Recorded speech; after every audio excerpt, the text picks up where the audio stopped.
Good morning, Tallahassee. It's time to wake up Warchant on 97.9 ESPN Radio. Here's Warchant.com's Aslan Hajavandi and Corey Clark. What?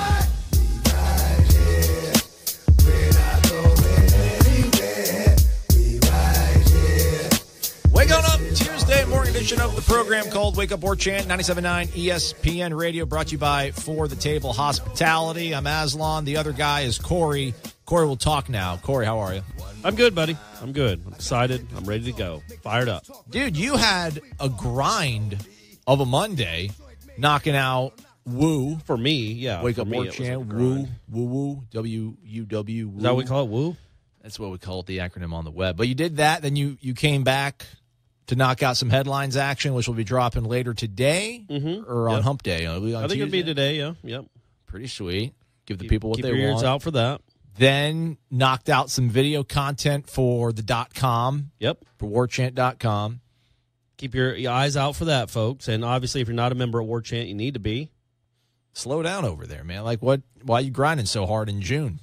Yeah, man. Well, that's all I do. As you've noticed this month, that's all I've been doing is nose to the grindstone. I mean, really, really earning my keep around here. Just a content machine. Just going crazy with it because, I mean, there's so much to write about right now that I'm just all over it. Well, thanks for clocking back in to do a program. Doing what I do, man. It's always Doing what I do. It's always great to have the guy who's supposed to be here be here. It's good to be in the studio. Yeah. It's been a while. Appreciate it. So, hey, you like barbecuing?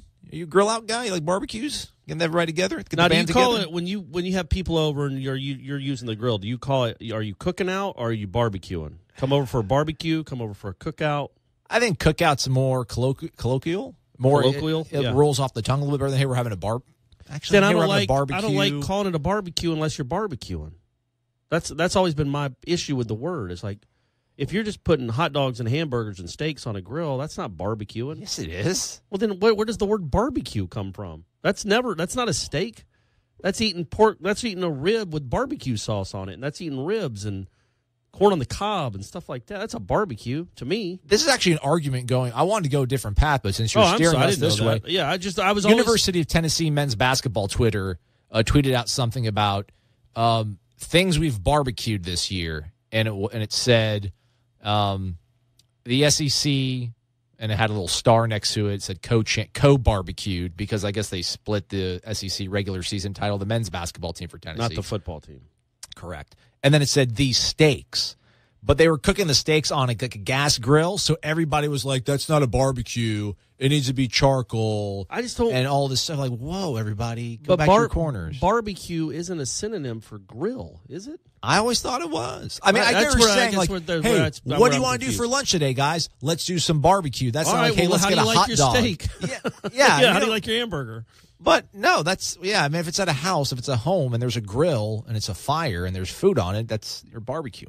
I guess we're grilling out. I don't know. I was grilling out, cooking it, grilling out. Yeah, I guess where I grow up and the friends I grow up still hang out with, I think we always say grilling out. Okay. I don't use my grill a whole lot, so maybe I'm not even. I shouldn't be speaking on this. I'm not. Whatever. Tighten up. Anyhow, so why didn't we get an invitation to Greg Fry's cookout at his house the other day? No, a little bit hurt about that. His barbecue. Yeah, I don't know. It looks like he has a nice house. Looks like the O-line coach for Florida State's doing pretty well for himself. Yeah, which I guess isn't a surprise. Somebody connected to the program said it's probably just a shade under a seven-figure home. Okay, well, good for him. Good for him. Not bad. Not bad. We're on the wrong line of business. We get to criticize these guys, though. So that I can tell 300-pound guys to stay low or have leverage. I know, right? Hand placement, first step. I can learn drive some stuff. Yeah. But the one thing I saw from a tweet that I took away from it was that Bavion Johnson was in the photo, didn't appear to have a boot. Okay. Juwan Williams was in a photo and did not appear to have a sling. So I'm a little bit optimistic. I'm a little bit excited about that. Then some people want to kind of like, hey, what are you talking about? Who needs to wear a brace when they're eating barbecue? Or maybe they're just eating grilled out foods. Well, I mean, do you need to wear a sling or a boot when you're sitting on the sideline during spring football? Well, I mean, yeah, no, and you have to imagine he walked around the house. I mean, apparently it's an enormous house. All right. So if he got a tour, that's a 10,000 step tour.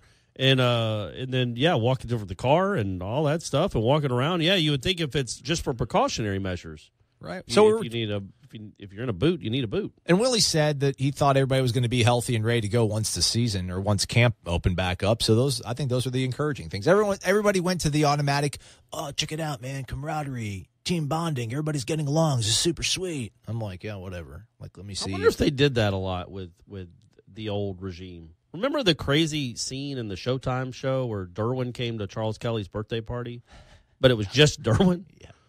And it was just in Charles Kelly's family? I'm sure it was probably staged. Oh, I'm sure it was, but like, you'd have thought, I don't know, Maybe Jimbo would have swung by or something? Anybody. Like, it just didn't seem like to be a real familial setting there. It was of like the rest of the program. It was just him and his family, which is cool. That's fine. But I wonder if like players, if that was routine, like did they ever go to Jimbo's house or Trickett's house? Did he ever have his old lineman over?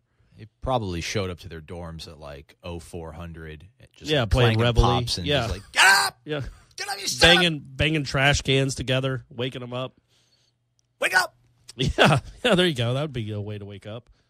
Yeah, that's something to ponder. Golly, I really want to drop an F-bomb so bad to just to describe my disdain about that Showtime show. I don't blame it for any bad misfortune that team endured, but just the product was so horrible. It was the worst. I can't remember the last time I was so underwhelmed by cinema or like sports documentaries. I love sports documentaries. Documentaries? Yeah, you got it right. Documentaries is right too. Jeez. You're in England, maybe that's how they pronounce it over there. Aluminium, or however they say aluminum. Aluminum. Yeah, so I hated that show, but it's cool to see that happen. And another thing I noticed, it's cool to see what happened. At least I guess Fry and the guys hanging out in there. Healthy. He's healthy. I thought you were talking about Derwin coming over for the birthday party. No, that was everything. The worst. That's the scene with McGuire. By the way, so I used to have an old. I'm not talking. No, but I'm going right to that. So it was the walk on. Who was that? The lineman, Keith Weeks or something like that. I think Big Red. Kid. Yeah. Is that what we call everybody that's got red hair around here? When it's just Big Red, Red Lightning, Red Lightning. You got to incorporate red. But I used to have a podcast for, I don't know, maybe Tuesdays with Corey. Yeah, no, it was another one. It was Seminole Interviews, where I had Dalvin on there and John Isaac and some real good ones. And one of the ones I had on there was the Keith Weeks kid. Okay, I think I remember this. And one. I asked him, hey, man, and he's like, yeah, they asked us to come into the Players Lounge and asked if we could shoot pool while they filmed us. Oh. And I'm like, did they tell McGuire were you supposed to ask him how he thought DeAndre played? He's like, well, they kind of gave us maybe some talking points that we'd want. I'm like, okay, so it's all staged, man. That was terrible. Not to be that guy. Yeah, you could tell. I worked in TV. I'm like, oh, this is so fake. And just the way it was so stilted, the conversation, just like, so the coach has told you if you're going to start next week or not. And it's like, hits the ball like, I don't know, man. We'll have to kind of see. Hopefully it's all about the team. It's like, oh, this is so terrible. You don't think they usually just went out to that Players Lounge and shot pool? By the way, that Players Lounge is a bit underwhelming, but that's another conversation. Well, it won't be that day. Way for long, apparently. Yeah, hopefully not. We'll see. That'll be part of one of the discussions that took place on the Warchant Hot Topics. It's a video feature, folks. Ira, Corey, and Jeff Cameron, who's here weekdays 3 to 6 o'clock right here on 97.9 ESPN Radio, got a little rendezvous together and started talking about things that are important about the program. But another thing that I didn't relay yesterday, when I was actually hanging out Sunday with Michael Langston, and he was doing some recruiting work, if you will. Odell was leaving, and everybody was getting ready to send these two kids back off on their plane back to Maryland, and the other kid was from Oregon. So they're all the coaches are kind of outside waiting to kind of greet the kids, get them in the car. Harlan Barnett was driving one of the cars. He was in the driver's seat. He was going to drive the Nick Cross kid, the safety from DeMatha High School up in Hyattsville, Maryland. He's going to actually drive him to the airport, so that's kind of cool. And then Odell was leaving. Odell was well dressed too, by the way. He had like a dress shirt on, slacks, had a suit in his hand. He looked really good. He was real sharp. By the way, you can tell his truck by his vanity plate. I'm not going to give it away, but if you ever the O face, that'd be sweet, right? How awesome would that be? That'd be awesome. Guilty, got him. But he was walking away. He was he's getting ready to leave or whatever. And David Kelly, man, I really want to just spend some more time around receivers coach David Kelly so I can get down his cadence and his voice. So I can mock him the way not mock him, but just do my imitation of him the way I do, Coach O. Right. Well, be careful with those. But all right, yeah, you got to be a little different when you're an African American, and I'm a whitish sort of guy, and I get it. But it was cool because, like, Odell's leaving to, I don't know, maybe he's going to go away for like a weekend or whatever. David Kelly's like, hey, man, he's like, you let me know you need any help with anything, man. He's like, you need me to keep an eye on these knuckleheads while you're away. You let me know. And he wasn't saying knuckleheads in a derogatory way, just kind of, being playful about it. And like Odell stopped, turned around, and they started talking a little bit about, blah, blah, blah. And then, like, David Kelly and him, like, each give each other like this huge bear hug and like tapping each other on the back, like, all right, man, I love you, man. I love you, man. All right, you be good, man. I'll see you later. And I was like, dang. Like, these guys have been here for, man, like what, 6-7 months, and they're like best friends. It's got to be just rejuvenating for Odell, you would think, right? To go from, I mean, he's been on 2 national championship staffs, 2 wildly disparate types of staffs. Yeah. You had the 70-year-old head coach at the time and his 60-year-old defensive coordinator and a bunch of guys that had been there for a long time, and then he won it with Jimbo, who was as a hard ass could be. And then now he's with these guys. And it's got to be, I mean, it just had to be so soul-sucking at the end of the last tenure, just like it was in 2009 at the end of that one. Oh. And then to just feel this new life, this rebirth, I would think, around guys that I think he can relate to because they're a bit younger. A lot of them are younger than him. Mm-hmm. And when the way, quite frankly, he's kind of been one of the young guys on staff, which is amazing. And at least middle of the road, now he's one of the older guys, maybe the oldest guy on the staff, right? Him and Harlan Barnett, maybe Mark Snyder, those 3. Yeah. But yeah, it just seems like number one, they're more they're more relatable because they're around the same age, and it's just I have to imagine their excitement for Florida State and being at Florida State has to be really cool for him to be around. Like, did nobody like being here last year? Oh, I don't think no, I don't think. Can you imagine if any of them liked it? Like, once the season started, it must have been the worst of all grinds. None of them, like, who did well last year as a coach, where you're like, they felt good about their performance, and they probably weren't being screamed at by the guy in charge. I mean, Odell probably didn't get screamed at, but that's about it, right? Maybe Trickett didn't, but Trickett didn't do a good job. Tim Brewster. Yeah, I guess. Yeah, Brewster and Damian Craig. Yeah, Jay Graham.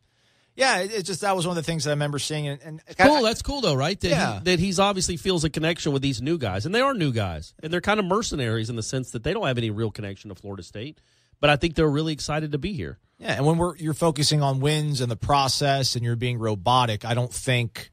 I mean, I'm sure you're still a human being, obviously, but there's going to be lapses in terms of just showing like basic empathy, right? I mean, just like, hey, man, do you need help with anything? Yeah. Or they're like, I don't want to offer help to anybody else because I know I got to get my stuff done or else I'm going to get chewed out by this guy. But there's like that whole sort of, vibe that's working out. And then Alonzo Hampton, the special teams coach, got a hall pass and was able to head out for the weekend to help move his son up, who's going to be playing football at Northwestern during a really kind of important recruiting weekend too. So, I mean, to kind of see Willie let him go, it's not just lip service, I don't think. Again, we'll see how it all kind of translates to a Saturday when there's 80,000 people yelling at you, but they're getting along quite well, and there seems to be at least that family vibe that, we keep hearing about. It has to be better than obviously what was here in the past. You just hope they win. Everything's all roses and rainbows. You just hope they win because it does seem like it's a happier program. There are happier people in it. There are people that I think personally, and again, I don't know these people, and I didn't really know Jimbo. I mean, I knew him in a professional sense, but we weren't buddies. We weren't drinking buddies. Yeah. I knew him for 10 years, but we weren't friends or friendly. We just, we had a professional relationship. But he never seemed like the kind of guy that could enjoy things. Like maybe, it was football all the time, and it didn't seem like maybe he had the proper. And it's hard to in this day and age, I guess, in 2018 as a college football coach to have that balance between family life and work life. But I just feel like Willie's got it a little more evened out. Where he's, he tweeted the other day about his daughter just turned 3. Really? He's got a 3-year-old daughter. Is that right? Or am I? I don't know. I could have been wrong. Maybe I just misread the tweet. But he made a point of tweeting about one of his kids' birthdays, and that's just, to me, it makes him more human. Yeah. Yeah, Morgan, 3rd birthday. Because he's human. He's a human being that he takes funny pictures with his kids, and makes funny faces, and I just 41. Do the math. 38. All right, I got hope. All right, Coach. Oh, you got plenty of time, buddy. Yeah. You got plenty of time. Now he met his wife in college, so you're behind the race there a little bit. Yeah. Hey, when you turn 30. When did I? No, when do you? Oh, thanks. Appreciate that. August 19th.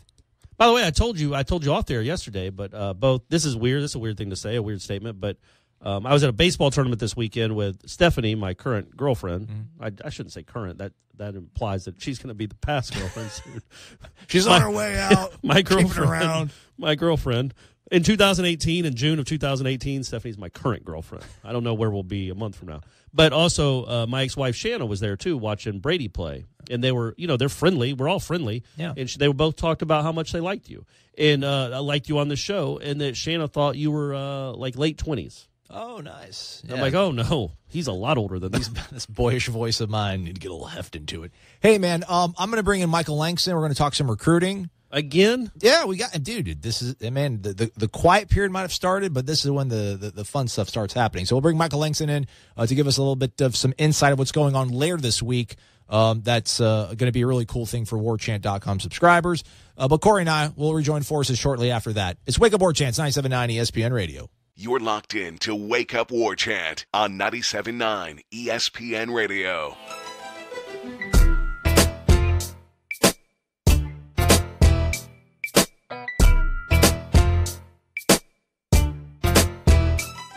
What's up, everybody? I'm Aslan, and time to bring in Michael Langston. Time for some recruiting breakdown right here on Wake Up Warchant 97.9 ESPN Radio. Show's brought to you by For the Table Hospitality.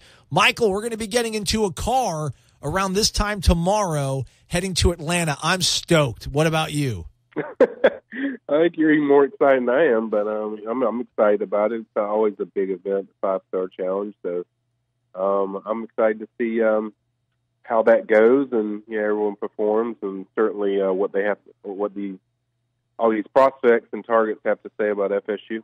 So, correct me if I'm wrong here. So basically, Rivals is bringing out a lot of those high-end 4-star recruits, and it's going to be kind of more, another combine sort of a thing. And if these kids perform well enough, they can maybe get bumped up to a 5th star. I think it's just an evaluation part of whether, no matter if they be bumped up to a 5-star or 4-star. Okay. It's mainly just to get the elite of the elite going against each other, and then they can kind of evaluate whether they want to bump them up. If you're a 4-star and you get bumped up to a Rivals 100, Rivals 250, or if you're a 4-star that's already there, maybe move to that 5-star range. Possibly, kind of good example of that is Sam Howell, quarterback out there. He's just outside the Rivals 100, so this could give him a big bump into the rankings. Is he the one kid that's involved with Florida State, or is already committed, that you think is probably the closest to getting bumped up to that elusive and valued 5th star? I would say so. Keem Dent's already a 5-star. He's the highest rated one so far. And then so you have him. Dante Lucas is in the Rivals 100, so he's a guy that could shoot up there and be in the conversation. But, I would definitely say Sam would be the guy. How many guys are going to be there that have Florida State in the mix? Are we looking like at a dozen, less than a dozen, more than a dozen? Well, we're going to have our preview soon, but I would say it's between 12 and 14 when you measure in all the prospects for 2019. There's going to be some 2020 prospects there that FSU's already offered that they're heavily on. So you combine them all together, I'd say about 12 or 14 kids.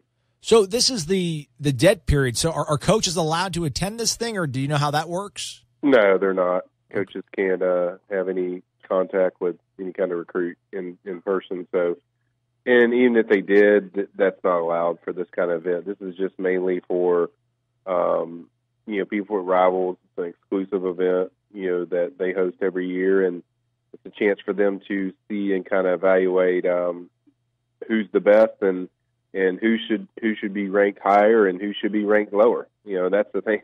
We talked about the bump up, but it also could be a decrease if you don't perform well. So I think that kind of just tells it. But it's also a good time for the kids to all get together, because a lot of these guys, they know some of these guys, but they don't really get the chance to spend time with them, get to know them, and kind of see their story, because each one has a different story, and they can kind of mesh and say, see the stuff they've gone through. If it's kind of similar to what they go through. So it's time for them to bond and stuff like that. So it's going to be a lot of fun. Again, it's the Rivals.com 5-star challenge. It'll be going down at the Mercedes-Benz Stadium in Atlanta, Georgia. Wednesday and Thursday. Michael Langston, myself will be there. Michael Langston's here with us right now on the program. This is almost kind of even becoming like one of these all-star game kind of things because some prospects out there are going to use this as a platform to make their decisions, right? Yeah, I mean, the big news for FSU fans would be Derek McClendon, defensive end, is going to announce his commitment there. We feel it's going to be, should be good news for FSU. And then this year, they have a 2020 kid that's announced, and a defensive back from IMG. I forget his name; it slips in my mind. But it's going to be more and more. I think where you see more and more kids, kind of announce their college commitment there, and so it is kind of a platform in that regard, and it's also a platform of, you can really take off, as far as the rankings and in getting in this event, even if you're a junior. Derek McClendon was in it last year, and Derek did really well, and so it's kind of it helps them evaluate quicker, and certainly a good barometer for us to see who stands out and who we like better, stuff like that. 97.9 ESPN Radio. Michael Langston from warchant.com joining us here on Wake Up Warchant. How good of a player, how important of a piece could McClendon possibly be for this 2019 class, do you think, Michael? He'd be very good because he kind of falls into that. He can play strong side, he can play weak side, defensive end. He's certainly a very good pass rusher. He gets off the edge really quick. I mean, he's a guy that can offer a lot of things. Now, we've seen Curtis Fan. They added him. We talked about him the other night. He's strictly strong side, defensive end. But with Derek, he can play both. He can play on the weak side, he can play the strong side. Certainly get after the quarterback. That's what his forte is. But very athletic and certainly very good against the run. He's very good in the support as far as the run. So he offers even more versatility than what Fan offers. Michael, before we let you go, not to put you on the spot again, just you want to talk everybody off the ledge when it comes to Rambo Hunter? Do you just want? I don't know if you can talk people off the ledge because he's kind of a different kid. I mean, he's had a tough life growing up. He's dealing with all this. He doesn't want to. Thing when I tell people, when these articles come out with Derek is like Derek always doesn't want to let somebody down, or he's going to tell them what they want to hear. So FSU fans are just going to have to deal with that he's going to talk up a lot of schools, but at the same time, as I told people, FSU is where he wants to be. I got that from somebody who's about as close to the situation as you get, and FSU is where he wants to be, but he will talk up some other places. But I think by December when he signs, in my opinion, unless something shifts, I think he'll sign with FSU. Michael, get the rental car gassed up, man. We're getting back We'll on the be road. ready. We'll Awesome. be ready. Michael Langston, recruiting analyst for warchant.com, joining us here on Wake Up Warchant. We'll be right back after this. It's 97.9 ESPN Radio. Warchant.com is the ultimate inside source for FSU football and recruiting. And now you can get in on the action for free for an entire month. Warchant.com is offering a risk-free 30-day trial subscription. Get full access to the #1 website covering the Seminoles just by entering the promo code WARCHANT30. That's WARCHANT30. Sign up and get in on the world's most active FSU message boards. Receive breaking news, stories from our award-winning staff, plus get exclusive interviews and videos. Just enter the promo code WARCHANT30. Warchant.com, your ultimate Seminole sports source.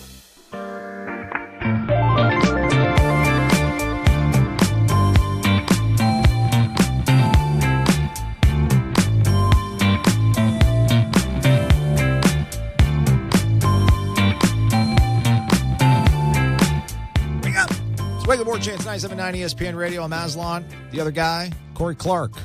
By other guy, I mean the driving force, the fan favorite, the franchise. Franchise, that's a good nickname. Franchise.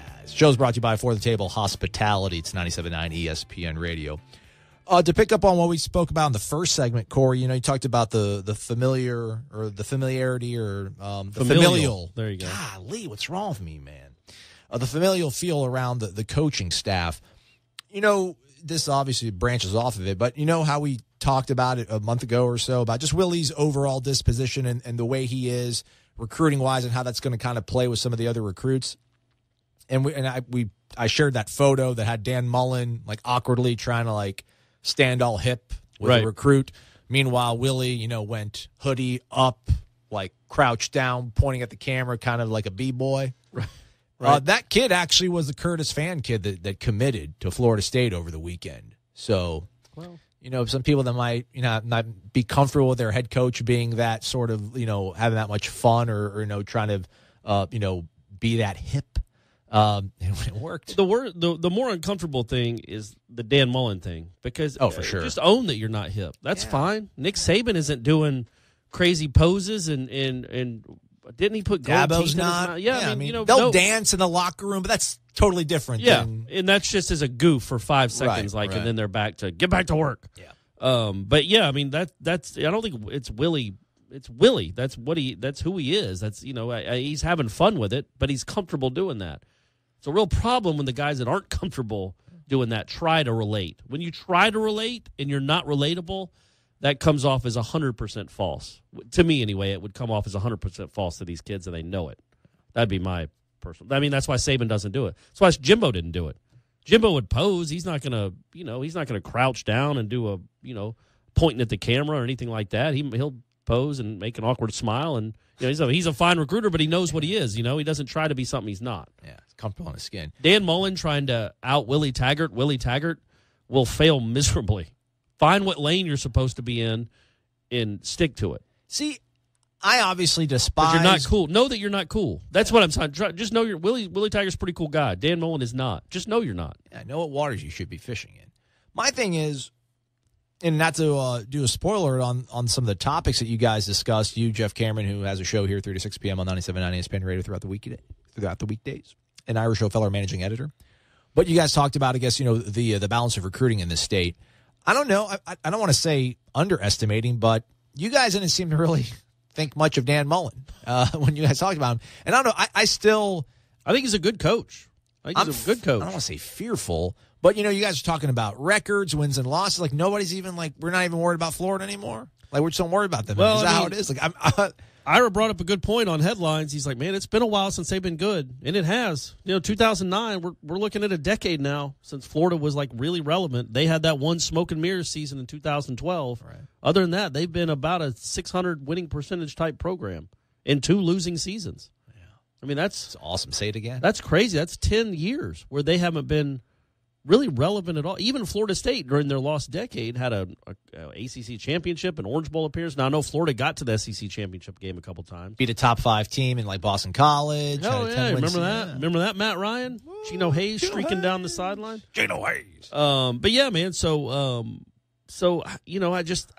we're all Florida State fans are always going to be leery of Florida because it's Florida, but they have not been good. Don't want to lose them ever. But but they're not something to fear right now. He has a rebuilding project to do.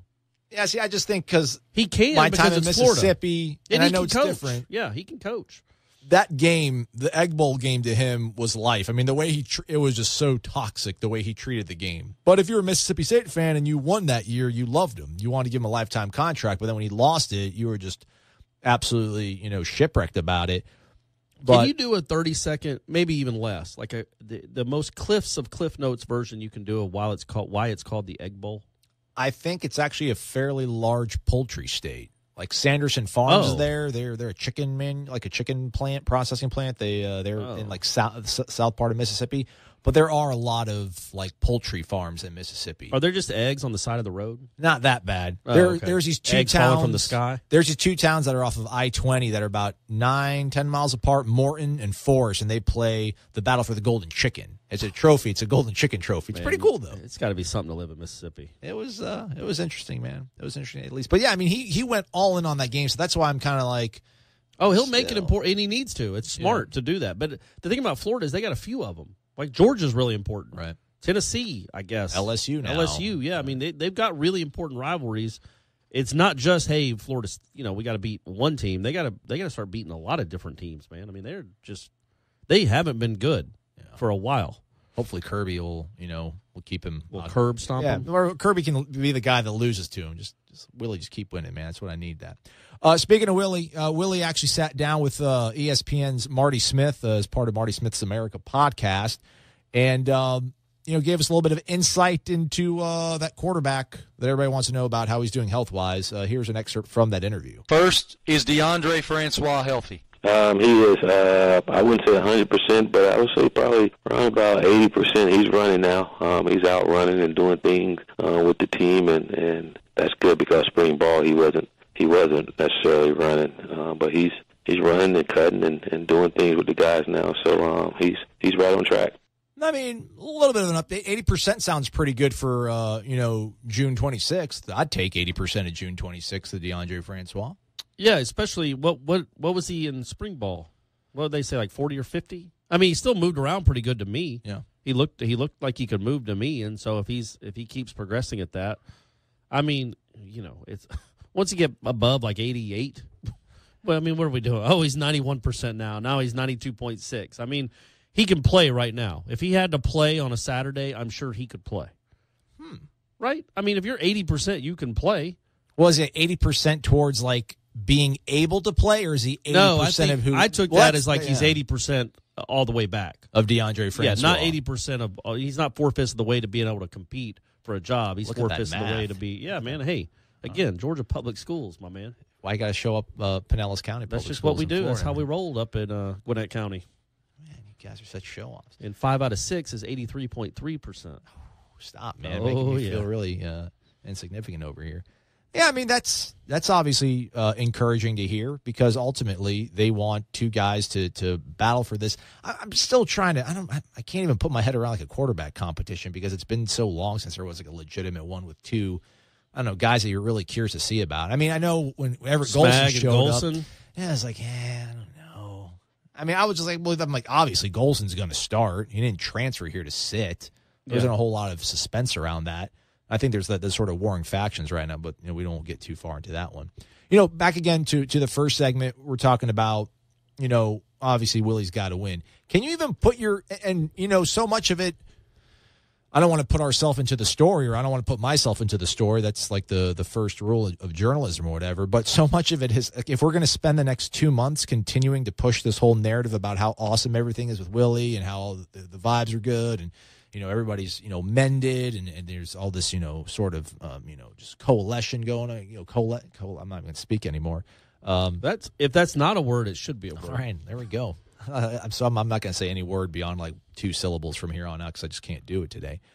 But if, we keep, I'm not saying we're pushing it. No one's telling us to do that. We're not ordered to do anything. We don't do anything on the show that we don't want to say. But it's, it's June, and I'm not going to be crabby about things. There's no reason not to be. But, like, can you even put yourself in that mind space right now that they lose to Virginia Tech? Oh, yeah, sure. And just, like, what it's going to feel like and look like from the fans. Again, I think it's all contextual. It all depends on how it looks. I mean, if they go out and lose 35-33 on a crazy play at the end of the game, I mean, if there's bad luck, or if they go out and lose 42-9, and the offense is a train wreck, then that's when I think there will be real concerns. And there shouldn't be because it's one game. Mm-hmm. But it's an important game, man. It's a really important game for Willie Taggart. It's kind of a bummer for him that he has to start with Bud Foster and Virginia Tech and a really good coach in Fuente, who apparently they're going to have their quarterback. Yeah, he's back, everybody. They're not going to have any of their defensive players from last year, but they will have but I'm sure they're still plenty talented on that side of the ball. But that's a big opening audition. It's not a dress rehearsal. That's the real thing. And there's going to be a lot of pressure on him if they can. But I can see them losing that game. Sure. Again, we're talking about a team that's they were coming off 7-6. They've lost 12 games in 3 years, and could have lost many more. Now, they could have won a few that they lost, but they're over the last 3 years they're a 4-loss season program. So it's certainly not out of the realm that they would lose to a good program like Virginia Tech on the opening night of the. Yeah, but I'm just I don't want to even think of. I just listen. I'm not, and I'm the guy that's like, all right. I what do you mean? Are you talking about you're worried about the reaction of the fan base? Yeah. I mean, I just think. Look, I think it'll be a miserable. I mean, let me turn around and look at the calendar behind me because you have Samford after that, Syracuse, North. So it's going to be a month of misery. No one's going to care about winning those games. It's going to be a miserable 4 weeks. Well, again, maybe. But come on, Corey. No one's going to get excited if they're 3-1 I mean, you beat Sanford. You've beat who else? Northern Illinois. And then beat hey, don't Syracuse. slough off having to go to the Carrier Dome and winning. Are you crazy? ACC wins, Seems brother. gonna be rabid. Hey, this conference, it's hard to win week in and week out. You can't take any of them for granted. Man, I can't wait for that Northern Illinois game. Oh boy, DeKalb, I'm going to be on there. I'm going to be chanting at them. I'm going to go into their fan section if they bring 100 of them and just scream at them. But yeah, man, I just think that they won't be excited that we beat Sanford. That's awesome. But if they look good doing it, if you can see the market improvement from week 1 to week 4, no matter what the score is, but still it'll be a cautious optimism. I mean, if you're riding a 3-game winning streak going into at Louisville and at Miami, and you win at Louisville, then all of a sudden I think that the thing turns again and people are excited again. But again, also I think anybody that would get really upset, like, this was a dreadful hire. After one game, remember Jimbo Fisher's first real game, right? Not Sanford or whoever he played. Was in Clemson 2000. Well, his first one as an OC. His first game as an OC was what 2000? Wasn't it 2007? That was a nightmare. Yeah, it was terrible. They looked terrible. They scored on they recovered a fumble in the end zone, and Antone had a long run, and that was it. Yeah. I mean, they were awful in that game. I was at that game. Were you at that game? I was at that game. God, we were there together, buddy. Yeah. Man, who was there? Was it Spiller? Wouldn't have been their guy, but I think Jamie Harper. Maybe it was. I think it was Spiller as a freshman. I'll look up the stats. Could have been. Yeah, it must have been. But Jimbo's first real game as a head coach was at Oklahoma, and he got embarrassed. Gosh. I mean, he got pummeled. Remember, Oklahoma had like 400-something yards at halftime, and they made Bob Stoops look like he had no idea what he was doing. Yeah. And so that's why that's any overreaction to what happens. Really, the first half of the first season. You just got to take that with a grain of salt, man. Multiple grains of salt, because it just you can't make those are irrational people that are going to make judgments on one game. I don't think it's going to be the people that are going to say, "Oh, bad hire." It's just going to be, "I don't feel good about this" kind of stuff. I don't think we're like, we screwed this whole thing up. It's going to be like, well, hey, this is what we're. But don't you think that'll happen no matter when they lose that first game? If they lose at Louisville, 38-19, people are going to be like that. I think there's a little bit more. I don't know. Maybe I just think there's going to be so much emotion, all this coming to a crescendo, all this do something, all this family vibes, all this we care about the kid, Peter Warwick jersey. I mean, heck, they might even give. Who knows? Maybe they'll have the softball team out there getting their rings or something. I mean, they should. That's a good idea. A lot of schools do that between timeouts. Have like another Olympic sport team kind of come out. Not that I don't think softball is technically an Olympic sport, but. You know what I'm talking about. All right, what would you rather? I mean, I'm saying that's all that emotion around that game, then you lose it. Just like a lot of pressure, man. I mean, it is a lot of pressure for a. I mean, obviously, Florida State hasn't had many first year head coaches. This is the third debut in 42 years for a Florida State head coach. So, and it's the toughest one. Yeah. But I mean, Bowden lost his first one. Jimbo technically, I mean, in my eyes, lost his first one, embarrassingly so. Yeah. And then, if Willie Taggart loses this one, it's not a sign of things to come. But I get what you're saying, that there'll be a lot of noise in the system, but it'll just be noise. It doesn't matter. If you go into this season with expectations, 8 or 9 wins, and kill it on the recruiting trail, then by 2020, I think for Florida State fans, 2019 and 2020 is what you're aiming for when you're saying we are a real player for a national championship. I mean, because again, I think he's going to load up this roster, but this is a year where you have to kind of. Get to 8 or 9 wins. It's just because it's a new system. You're installing new systems on both sides. It's not going to be smooth. What would you rather know, the stat line for the leading rusher for Clemson in that 2007 game or Drew Weatherford's stat line? I'm going to say Drew Weatherford. I feel like he threw for a touchdown in that game. He did. That's correct. If you guess who it is, I mean, I just can really, all I can tell you is that you're just the man. Can't really give you anything else. 2007? I feel like was it a big kid? No. They didn't have any big kids. No, I can't. Rod Owens? No. Richard Goodman. Oh, it was close. Yeah. James Davis. Was he the leading rusher? Bingo. Yep. Was Spiller was on that team, though, He right? was. 11 carries, 48 yards. James Davis, though, had 18 carries, 102 yards. And I assume Weatherford, I'm going to say Weatherford was 19 out of 40. Close. 17 of 34. Okay, yeah. 142 yards. I mean, that's not great pass per attempt percentage there, but that was the whatever you call it, the preseason camp where they kept raining on him, right? It wasn't rain; it was lightning, so they couldn't. They lost like 3 practices to lightning. Jimbo was not a fan of. And then I'm pretty sure they came back and almost lost the next week to like Troy or someone. Didn't they struggle to beat someone the next week? I'm sure they did. They struggled to beat everyone back then. Yeah, dude, they were down like 24-3 at halftime. Good grief! Oh yeah, they were, and then they came back and had a chance to win it at the end because Clemson tried to gag it away. They played UAB the following week and they won 34-24. Yeah, that was a struggle. Yeah. Neil Callaway was probably the head coach of UAB at that time. Yeah, UAB was up 17-10 at halftime. Good times. Yeah. Oh, my gosh. That was my favorite team. That was my alma mater. Oh, gross. Hey, let's wrap up the show after this. Let's talk a little bit about baseball. We'll do that next. It's 97.9 ESPN Radio. It's Wake Up Warchant. You're locked in to Wake Up Warchant on 97.9 ESPN Radio. Show me that smile again. Show me that smile. Don't waste another minute on your crying. We're nowhere near the best is ready to begin. What's going on, everybody? I'm Aslan. He's Corey Clark. It's 97.9 ESPN Radio. It's Wake Up Warchant. Show's brought to you by For the Table Hospitality.